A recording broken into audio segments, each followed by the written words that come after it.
vamos a hacer memoria de una persona alegre, crítica, revolucionaria, controversial, que cuando era muy joven organizó con sus amigos una tertulia a la que solo podían asistir quienes hubieran demostrado que no servían absolutamente para nada. La tertulia se llamaba Del Rotundo Vagabundo. Eran los pinitos periodísticos de quien va a ser el hombre más famoso de Colombia. Nos referimos a Jaime Garzón, lamentablemente asesinado por una mafia de militares y paramilitares, crimen que está todavía en la impunidad. Bienvenidos a este nuevo capítulo de Hagamos Memoria.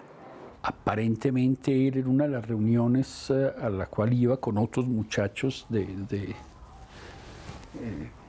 que compartían con él el trabajo, él llegó, creo que silbando o cantando la canción de Heidi, ¿no? La la la, entonces sí, y quedó Heidi.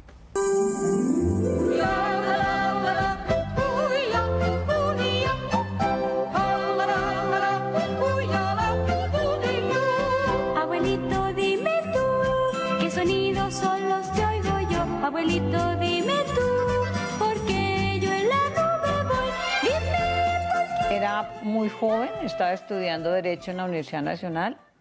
Yo, mi marido y otras parejas, amigas, ya todos trabajábamos. Mientras él era estudiante, nosotros trabajábamos. Él tenía un amigo que le decía Astete, porque decía que era como el padre Astete, el de la religión, que infalible, no se equivocaba, nunca se equivocaba Astete. Lo conocimos desde muy pequeño. Y él hizo parte de esa red, a pesar de que era muy pequeño, de esa red urbana del ELN, donde yo estaba con viejos amigos. Él no aceptaba que en la universidad hubiera solamente gente de izquierda vestida con pasamontañas y tirando piedras. Se iba vestido de chino de college inglés, o sea, pantalones cortos y media de rombos y camisita blanca con corbata y un chaqueta, ¿no? En la Nacional, o sea, lo que es andar por la Nacional así vestido. Eso era como una mosca en leche, o sea, una manera que no podía ser, ¿no? Estábamos haciendo un periódico que se llamaba La Gente y que se distribuía en Bosa. Entonces, mi esposo y yo íbamos con nuestros hijos en Bosa y los niños también nos ayudaban a distribuir los periódicos. Y entonces, ahí mismo conocimos a Jaime, que también nos colaboraba en este periódico. Éramos todos de una izquierda que se estaba volviendo cada vez más rápidamente una izquierda democrática, o sea, una izquierda que entendía que el proceso que había sido muy fuerte en los años 60 y 70, por el cual se creía que a raíz de la Revolución Cubana y de todo esto lo que iba a pasar era que la izquierda iba a tomar el poder en todos los países, había que revisarla y que el problema era más un problema de generar un movimiento, de generar una conciencia política en la gente. Entonces nos estábamos ya trasladando a ser una izquierda más democrática porque estábamos más buscando la participación de la gente. Nosotros llegamos a Bogotá precisamente en esa coyuntura de la amnistía, ¿sí? De la primera amnistía, y en ese sentido fuimos como los primeros amnistiados en Colombia, ¿no? de esa etapa. Y entonces ahí empezamos a vincularnos nuevamente y a encontrar como los compañeros también como de la vida legal dentro de esa militancia. Y allí entonces empezamos a reunirnos. Yo no recuerdo exactamente, yo sé que nos reuníamos en la casa de Hernando y Miriam, y ahí estaba él, pero él era un sardino que nadie le paraba bolas. Y él, muy hábilmente, muy inteligentemente, yo después lo vi y lo hemos analizado, él empieza a buscarnos a las mujeres. Y a la primera que empieza, yo entro a trabajar al Ministerio de Justicia con Rodrigo Lara, y él empieza a buscarme, era en la 12, era el Ministerio de Justicia. Y él va y me espera a la salida a la hora de almuerzo y como era un sardino, yo lo invitaba a almorzar porque yo sí trabajaba y estaba ya ganando algún dinero. Y entonces yo me moría de la risa con él. Todo lo que decía a mí me producía una hilaridad, un gusto, entonces yo la pasaba feliz con él. Y siempre iba, y cualquiera de mis compañeros de ahí del ministerio que venían conmigo, entonces también, y se morían de la risa. Es un loco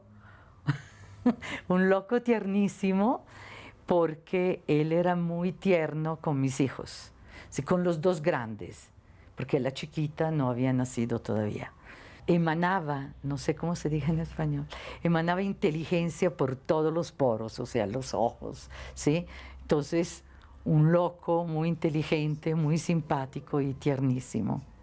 En esa época yo estoy en el Ejército de Liberación Nacional y levanto una bandera que se llamó el replanteamiento. ¿En qué consistía el replanteamiento del ELN? El replanteamiento del ELN, como lo teníamos propuesto con un grupo de amigos, era buscar precisamente un cambio en esa visión del ELN, que se expresase más por razones y por compromisos políticos y sociales, y dejara aparte y fuera dejando aparte la proyección militar. El PJ estableció contacto con una serie de intelectuales, donde estaba Enrique Santos Calderón, el periodista, el Nobel Gabriel García Márquez, donde estaban profesores muy importantes de la Universidad Nacional, como el profesor Kalmanovich, como Beethoven Herrera. Y entonces ellos comenzaron también como a cuestionar al Ejército de Liberación Nacional, invitándolo con sus reflexiones a que asumiera más una línea política, ¿no? Más en cercanía al pensamiento del sacerdote Camilo Torres Restrepo. Y él aportaba muchos elementos en esa reflexión de lo que debía ser la construcción de un nuevo proyecto de nación. Me dijo a mí, tenemos que organizar un nuevo movimiento, compañero. Yo le dije, no, ya más movimiento, no, yo ya quedé curado.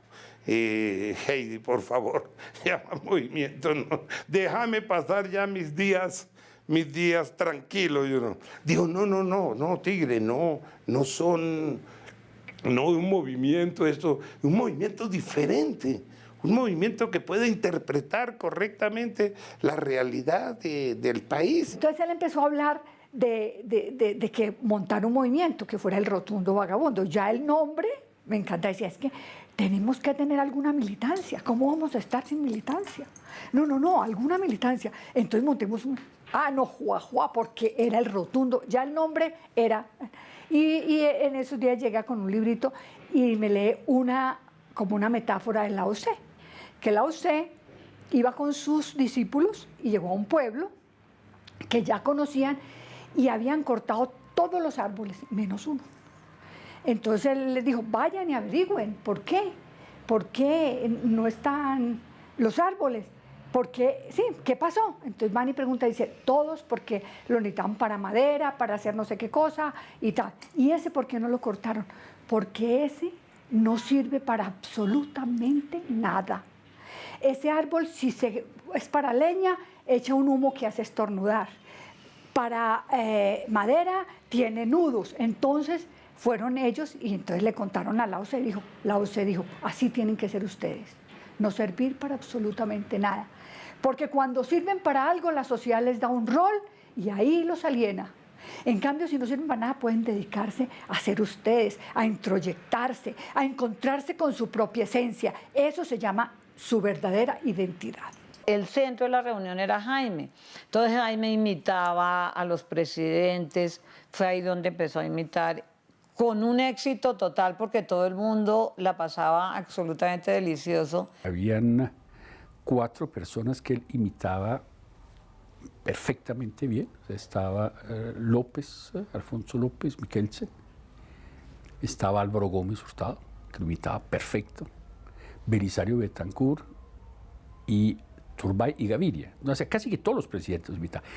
Pero no solamente lo imitaba en el sentido de hacer la voz como lo hacía él y los gestos. No, lo imitaba, pero hacía un discurso como si fuera el discurso hecho por ellos. Soy el reportero que de hoy en adelante cubrirá lo que es Palacio y lo que es movimientos del presidente. Tenemos varias propuestas para esto y una de estas es que tú mires junto con Lucía, hola Lucía, ¿cómo estás?, las posibilidades de variación de este personaje para el canal Caracol Noticias Ya.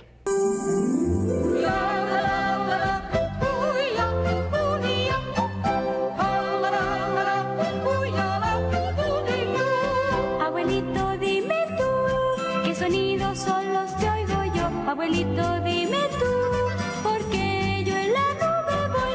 Dime por qué. Es una máquina de ideas, constructor de sueños, constructor de proyectos.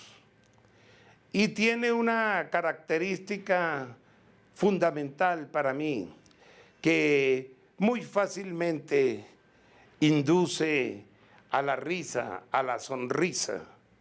El encuentro con Jaime cambiaba los ambientes. El rotundo vagabundo debe ser integrado por gente que nos sirva para que haya demostrado hasta la saciedad no servir para absolutamente nada. Ya eso así sonaba muy chistoso. Pues yo lo entendía y él también, pero todo el mundo, sí, y empezó a divulgarse la cosa de que ese era. El que pertenezca al rotundo vagabundo debe haber demostrado hasta la saciedad no servir para absolutamente nada. ¿Y qué significa no haber servido uno para nada en la vida? Pues que no estaba buscando ni fortuna, todos de clase media, profesionales, que no estábamos metidos en nada raro ni en nada malo, como ha demostrado la vida. A Gaviria le decía, es que él también se le puede hacer un homenaje, él es un homenaje porque también ha demostrado no servir para absolutamente nada. Y entonces le decían, entonces le preguntaban, oiga, presidente, pero usted qué piensa de él que siempre está burlándose de todo? Entonces decía, no, es que cada reino tiene su bufón, aquí también yo necesito un bufón. Entonces se inventó el nombre y después todos decidimos que sí, que no valíamos para nada, como él decía. Entonces nos unimos al grupo. En ese momento también era la desmovilización de grupos como el M-19, entonces nosotros fuimos muy amigos de Álvaro Fallat, con la gente del EPL, que también guerrilleros que se reintegraban a la ciudad, los hermanos Calvo, que después asesinaron en una calle. Esos fueron amigos nuestros y venían al grupo. La gente de Centroamérica, gente que de pronto pasaba por aquí del Farabundo Martí o del Salvador, también había gente como que pasaba por nuestras casas y conocían a Jaime, ¿no? Íbamos en la casa de una tía de él, ¿sí? Me acuerdo que por la noche, cuando nos reuníamos, entonces él quitaba las fotos de la primera comunión de la familia que estaba colgada, ¿sí? Volvíamos, digamos, la casa más impersonal, ¿sí? Y se invitaba a la gente para homenajearlas. Pero resulta que nadie de nosotros tenía mucha plata como para hacer comidas, ¿sí? Entonces, él tomaba del pelo a las personas, pero las tomaba del pelo no por falta de respeto, sino con su humor, con su perspicacia, buscaba un diálogo un poquito más profundo sobre lo que estaba pasando, ¿sí? Ahí empieza el cuento, pero eso todavía no va cogiendo, porque los grandes O sea, los esposos nuestros, ay, ese era un chino medio cansón, aunque había estado que allá, que en el PJ y tal cosa, pero era un chino, pero él a meterse en todo.